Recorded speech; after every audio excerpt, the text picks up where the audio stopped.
ya amaro chu zanina hian hei in zam danga in kan fan deu engam mo se til vela te han chim tel nek ngai te lo oma member te indicate tin na kan ngin rolin hei kan ran so bi di lai mek te in chung khura chiat kan to kan ni kan sun puya kan tol puya kan du sak na kan lam tim na rem chang tak te po ani in ka hria kan an rei fal ta leu te po mun dang a in awm view tho kan ti ani chu ti chuan ni min lama chung ko lam panga thing pui kha dongin kan in pe ma thei lova khanga te po khan in mi chen tian na kan an ngen nga bok ni sela ka soi to lo me adam chu hiet ma ku hin tong ta la pa ka pathian min hong ai tu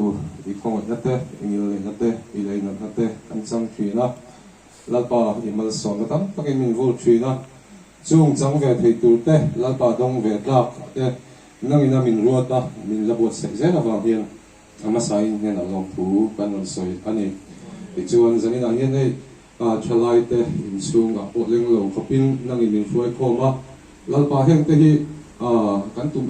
ema wanga ti lo thing phei kan ni lova I khong ai na kan chan leo ni lalpa ine na long thu kan on soi ani ti chuan zanina lalpa hei top lang pang de ka lo mai ne don ta kan ti thei zong chu lalpa nang in min muwa min fiat sake khong ai takin nang in mal mi som sang che ti chuan hei ral na thul te kan han tur te po nang in lalpa rin tu ya min pom saka mal mi som sak tur ko ini I khong ai na ku ta kan lan ani ti chuan imal somin akal san tak chung ko te lalpa nang in khong ai takin om puin thamol zel la ahum ruak lalpa nang in khong ai takin nang in ron luang che zanina hun tak mai nang in mi bo sek saka wangin na long thu kan on soye kan ti dik lo kan ti so tang ta ko fo thin chu zong ai ro chuan imi ngai dam na athari mi chan tir leong che chu zong mo ya ba mi chan dam tu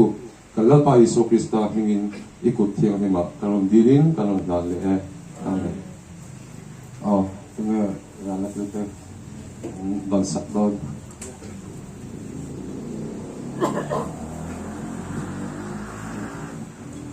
Rasiveng Prince way making era peti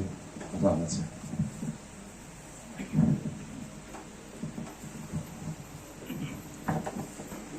deva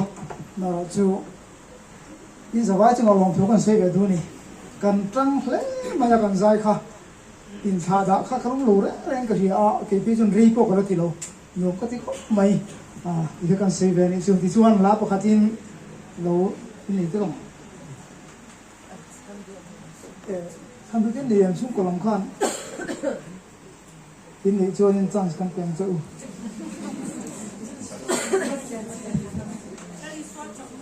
Very short saknai hian ki kha kan dik theng ti ru kan to tu na dingin kan sanga to ba ngal kan tra na se ga ti chuan kan hun kan ti dok don